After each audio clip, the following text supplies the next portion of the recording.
Hey guys! Hello, I'm Jamie, and I'm David. and we're here to talk about board games. Specifically, all the board games that we played last month. Yeah, our January recap, if you will. Mm-hmm. Now, I will say it's probably mid-February by the time we get this up. We meant to film this last week, but your girl got sick. Yeah. So you can still kind of hear it in my voice. But regardless, we did a reflection of all the things that we played in January. Yep. And we really want to talk about it. Yeah, and so this year, for the first time ever, not only, as we've said in a previous video, did we start a 10 by 10 challenge that we'll give some updates on here, but we also started using the app BG Stats to track all of our gameplays so that we can have some pretty fun little information to talk about. Yeah, I think we just kind of jump right into it. Yeah, so David is in charge of keeping track of all of our plays. And Jimmy is in charge of reminding me to keep track of all of our plays. Yeah.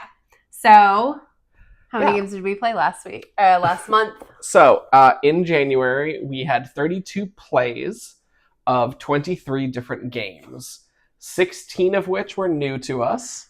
And then there was one game that I played that was new to me that Jamie hasn't played yet, but she will. We'll get into that in a little bit. This really surprised me. Like, I feel like I hear board game creators talk all the time about like all the games they played the month before. Mm-hmm. And anytime they say like, oh, I had X number of plays, which is more than the days were in the month, I'm like, how? Yeah, I didn't feel like we had played that many. No. If you would have just asked me, I would have said maybe 20 something plays. Mm-hmm. Because we don't play a game a day, right? I think what's really... Well, I guess we do, but we don't play a game every single day. Yeah. I think what's really kicking that number up, though, are the small card games or small games in general that we have that play quickly, so we play them multiple times. Yes, for sure. Definitely there's a good couple of games on here that, I mean, we rarely play just once at a time. Yeah. And you also got some fun facts from that BG Stats app, right? Yes. So, I mean, we both work standard day business jobs during the weekdays, so no surprise. Our top 2 days of the week are Saturday and then Sunday for game plays. That makes sense. Yep. But our number 3 top day of the week for plays is Wednesday.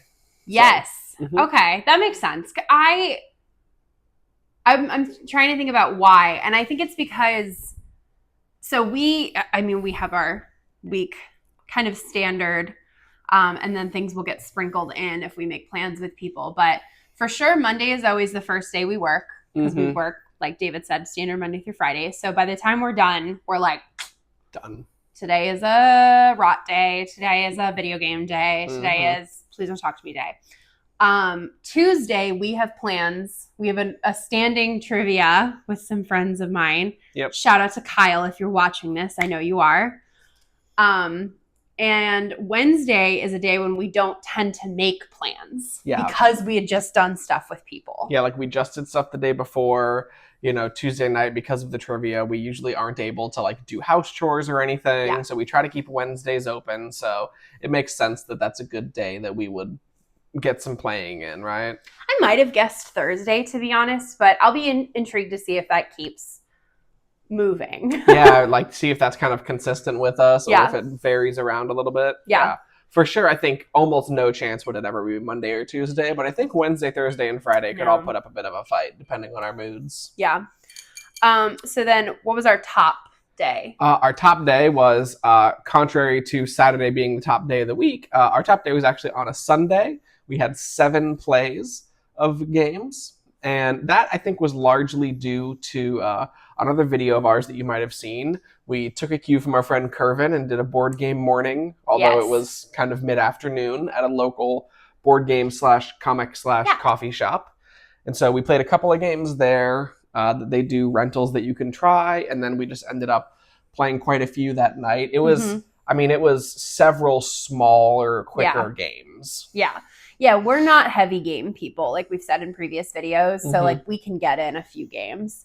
I also feel like when we go to the cafe, we tend to, like, pick a shorter game first as, like, a warm-up appetizer. And then we'll get into something that's a little bit more, which will always make us play multiple games in a sitting. Yeah, like, if we're going to drive all the way somewhere, it's not going to just be to rent one game and play that. Like, we're going to want to Yeah. play at least a couple.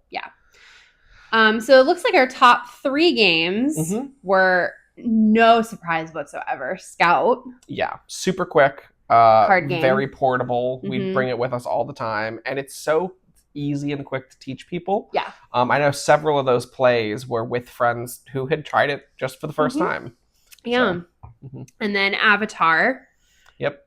So Avatar: The Last Airbender, Aang's Destiny. Yep, which you should be able to see just right up here. That is one of our campaign games.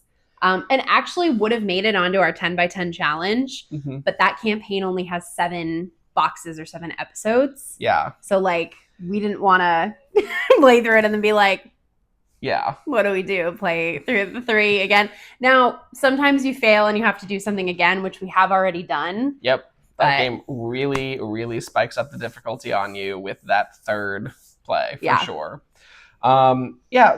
We know that we're gonna play it at least 7 times in the year. Mhm. Mostly, if we play it 7 times and it's a great full game and we're happy with it, we don't want to force ourselves to play it more and sour the memory of it if it doesn't really go well beyond that. Yeah. So, plus, honestly, I mean, we were struggling to cut down to 10 games anyway, so anything with a Mhm. good reason to cut out of our possibility for the 10 by 10, it was just whoop, gone. Yeah. And then the number 3. Yep, is Clank Legacy Acquisitions Incorporated 2 Darkest Magic. You'll hear a little bit more about that game later. Yeah. We're just going to move on. Yep. So out those 23 games we played, Mm-hmm. one of them you played without me. So that was Jaipur. This is a really very fun little kind of market manipulating card game. 2-player, right? 2-player, Only. yep. Strictly 1 versus 1. Very tight strategy to it. There's a lot going on. We played that with our friend Jason, or I played that with our friend Jason. I was getting my nails done with Lexi, his Mhm. wife. And he did loan that to us. So Jamie's going to Mm-hmm. be trying that probably sometime later this month. It's a really good game. Highly recommend it. It's very, very tight and strategic.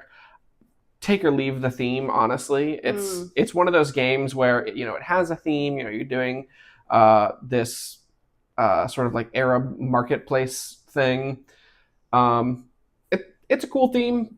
This game could be reskinned to be anything. So That's kinda it's how I certainly not feel one you about- play for the theme. Yeah, that's kind of how I feel about Scout. Yeah, for sure. It's definitely has the vibes of Scout, where you're like, oh, this is a really good, like, tight, strategic game. Yeah. You could paint this any way you wanted Yeah. to. Good game, Interesting. though, for sure. We also played, like I mentioned, Avatar: The Last Airbender, Aang's Destiny, We also played Clank Legacy 2, which we already talked about. Codenames Duet, Creature Caravan, Diced Veggies, Flock Together, Reinforcements, Revolver Noir, Spots, the Star Wars version of Love Letter, Jabba's Palace, Takedo Duo, Waddle Waddle, and Splendor Duel, which Mhm. we didn't play a physical copy of. We played Yep. online on Board Game Arena or BGA, if you'll hear in the board game community. Yeah, we just recently, last month, for the first time, tried BGA out. Yes. We played Splendor Duel on it. We played River River Valley Valley. Glassworks Yep. on it. I think maybe 1 or 2 other games. I'm not sure. No, I think that's what we've played so far. I played Yahtzee just to like test it out with someone Mm. random. But we had heard a lot about BGA. If you are interested in trying out board games, but you don't want to make the investment, Mm-hmm. wow, what a great platform. Yeah. First of all, it's free. Yeah. There are some premium features. I think if you want to play local co-op, you need to have at least one premium account. Or Yeah. not co-op, but local. Yeah. If you're going to have Um, multiple people in the same game IP. that are on the same IP address, Yeah. at least one has to be premium. But it's not expensive. Mm-hmm. So I just think that's such a great resource if you're interested in trying out board games. And that's going to, so we'll talk a little bit more about like as we play through how we feel about BGA and if we think it was worth the premium price. Yeah, throughout the year. But that's a great introduction into one of the new games that we played that I want to talk a little bit about, which was River Valley Glassworks. It's so good. You can see we played it. You heard I played it on BGA, but you also see that I have the copy in my hands. Yeah. That's because this was a game that we first played at the board game cafe that we like. And we rented it and we played it and I liked it. And I thought, well, let's play it on BGA. See how it is. And if that scratches the itch, I don't have to buy the game. Mm-hmm. This game is much more satisfying to play in person. Yeah. It is little glass beads. Yeah. Moving the river. So you are collecting glass from this river. And then as you collect pieces of glass, you're taking the little pieces and pushing it down so that all of the pieces are constantly moving and the river is ever flowing, it's ever changing. So I really found some satisfaction in doing that. A lot of people have said that if you have Azul, which is another set collection game, that you don't necessarily need River Valley. This is an Azul killer for us. Yeah, so Azul is definitely a great game. Highly recommend it. It's a lot of fun. For sure. The main thing with us for Azul is most of our game playing is just the two of us. And in specifically a 1-versus-1 situation, Azul is so cutthroat. I mean, you're counting all the moves. Your main goal isn't even to succeed at laying out your tiles. Your main goal is just to screw over your opponent. Yeah, to get your opponent to get minus 13 points because they had that many tiles that they couldn't place. So overall, I mean, this is artwork by Andrew Bosley, who we've talked about before, is the Everdell main artist. Done a lot of other games too, so we love the cozy nature of it. I think if you are looking for a game like this where you're collecting little pieces of something and putting them in a set, if you want something cutthroat, if you want to be competitive, we have a lot of friends that are like that, get Azul. If you want cozy vibes, if you want to just work on your stuff and then compare scores later, River Valley. Yes. She's a beauty. For sure. Now, and I definitely think that there's room to own both River Valley Glassworks and Azul, but coupled with another game we're about to talk about, I don't really see us playing too much Azul in the future, because another game that was new to us is Harmonies. We waited so long to play this game. Everybody talked about how good this was on their 2020 top 4. Yeah. Wait. 2024. 2024 top list. Games, yeah. I saw Harmonies and I said, that's another tile token laying game that's got animals. I got too many of those games. Yeah. And then I saw how many freaking people loved it. Yeah. And so we finally just said, let's try it. Let's give it a shot. And totally blew us out of the water. I mean, for sure. It, again, is similar. You're sort of open drafting these little bits and pieces. This, I would say, is a little bit more kind of cutthroat and competitive with River Valley Glassworks as far as kind of like the specific things that you're trying to get and the different animal cards. But it doesn't have quite as much of a, shooting your opponent in the knee so that you can outrun them. Yeah, I just screwed over this person specifically. Yeah. But between this and River Valley Glassworks, honestly, I would just rather play these than Azul all day long. I like especially with this, I love the variability of all the different animals and the different ways you can put things out and all the different ways you can score stuff. This is just a really good game. Absolutely regret sleeping on it for as long as we did. Yeah. I love the artwork in this game. For me, we finished playing this game and I said, for me, this is a perfect game. Yeah. The mechanics are super clean. I love it. It's a little bit puzzly, but not to where I'm breaking my brain. And the artwork is gorgeous. And that all together is a perfect game for me. Harmonies, I highly recommend. Yeah. Definitely would recommend picking up Harmonies. Great one there. The last one I'm going to talk about is a little bit smaller. This is Tinderblock Storm Edition. So we have the original Tinderblocks. And we love it. We love it. We actually saw it, I think, at Barnes & Noble. It was cheap, and we saw it in line to check out. And we were like, David was like, yoink. Yeah, that's a cute little game. Let's do it. So in this game, I always demonstrate things like they're going to show up really well. You've got these little blocks that you are building a fire with. Yeah. And you have to basically balance them like Jenga. Yeah, these little cards that you draw will tell you which blocks you have to place in which arrangements. Mm-hmm. And you have to just try not to knock over the fire that you're building. Yeah. And the catch is that you have to do it not with your hands, but with these tweezers. And you might be thinking, hey, Jamie, my meaty claws could use a pair of tweezers instead. These are the cheapest tweezers you've ever held in your life. And that is not a dig at the game. That is a feature of the game, in my opinion. Yeah, it's the point. Like, that's how they make the game. Yeah. So aside from, those are the basic rules of regular Tinder blocks. Storm Edition comes with these little cubes that look like water. Mm-hmm. And they pop up in the game as something you're going to have to place. Yep. The other reason we bought this version specifically, oh, you can go back inside, is that this is waterproof. Mm-hmm. So we go on cruises. We like to travel. We live in Florida, so we hang out by pools a lot. Mm-hmm. And waterproof games. Heck yeah. Yeah, big fan of waterproof games for sure. So now we're going to talk a little bit about our 10 by 10 challenge for the year. 10 and by the progress 10 we've update. made. So we've got our 10 by 10 board right here. She's so sad. I know. I can't wait for a few months from now when this is much more filled out. Yeah, at the rate we're going, it doesn't look like that, but we're going to get better. Yeah.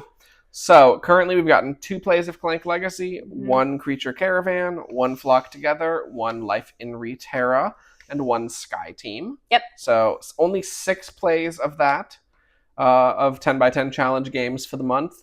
So I did the math, month being 4 weeks, 6 plays. That means we're on pace to do this whole year 78 gameplays from this. It's just a little behind. Yeah. Now, of course, that's just the games we played on this. I mean, if all 32 of our gameplays last month were all 10 by 10 challenges, we'd finish this in just over 3 months. Yeah. So we're definitely stepping it up for February a little bit for these.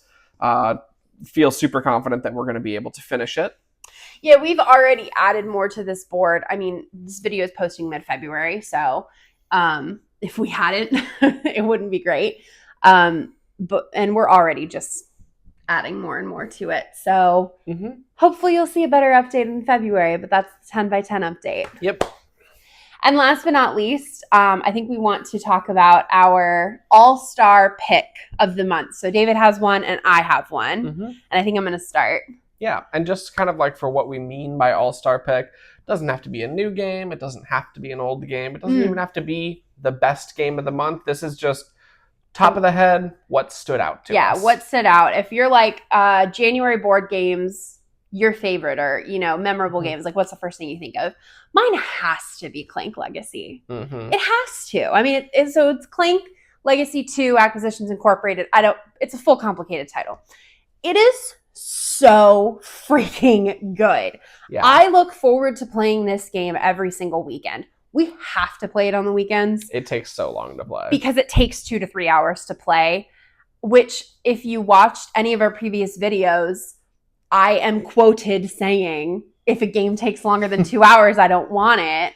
This is not the case. This game is so good. And it's the reason why it takes so long is because you are adding stickers to the board, you are punching out new tokens, you are writing things in, you are reading passages of lore. You're scratching things off. It's so good. Clank is already an incredible game system. It is one of my favorite game systems that has existed. It's one of my, gateway games, I feel like. Yeah, definitely one of, the big step-ups that was, Yeah. Kind of like one of your first, Yeah. I'm seriously into board gaming now. Yeah, I have our friends Maddie and Brian to thank for that, for introducing us to, I think Clank in Space was the first one we played. But adding the legacy on top of that adds a story and a role-playing aspect to it. And I mean, we play D&D. We live for this. So it is just so, so good. Yeah. We played it yesterday again, and I just, every single time, I'm like, oh, I want to play the next game. Yeah, for sure. Literally every time I'm like, man, I would love to play this again, but almost every time we finish playing, it's time to have lunch or time to have dinner or something. Yeah. So if you've ever seen any of our content in the past, whether it's been on other platforms or it's been here, I would like you to guess what David's all-star game is. Yeah. Put it in the comments.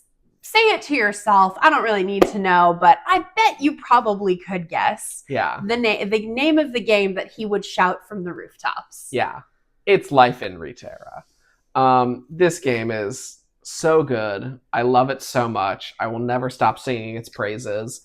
I will say I won't pick it for future All-Stars. I was going to say, I'm going to make you pick a different one Yeah, next month. I'll pick other games. The reason I picked it for this is one very specific reason. So when we first played this game, I adored it, obviously, right? I haven't shut up about it. It's so good.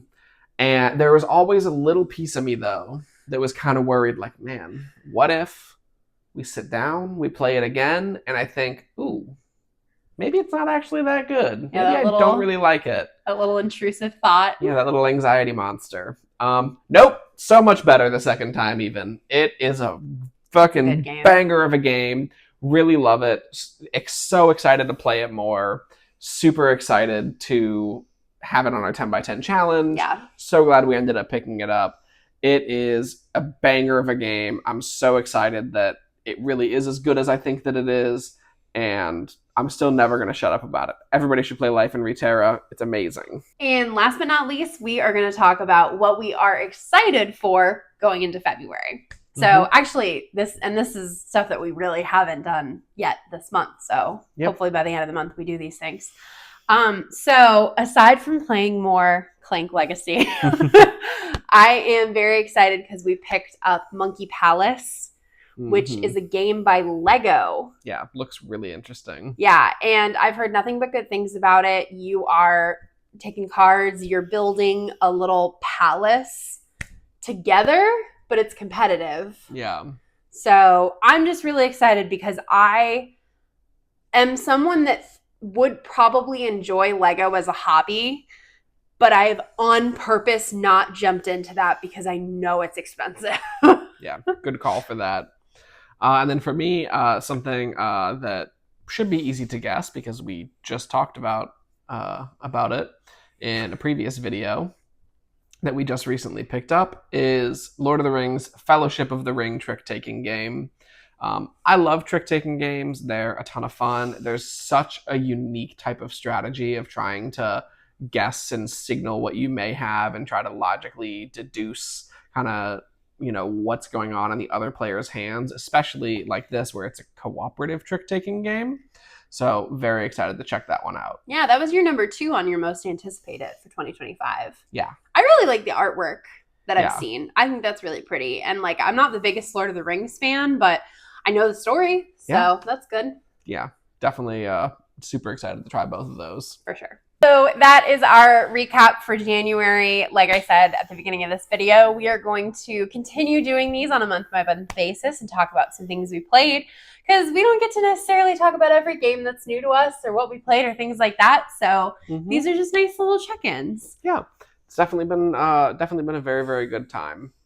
Make sure you hit the subscribe button if you would like to follow along with us or find us on other platforms. And yeah. I think that's it. Bye.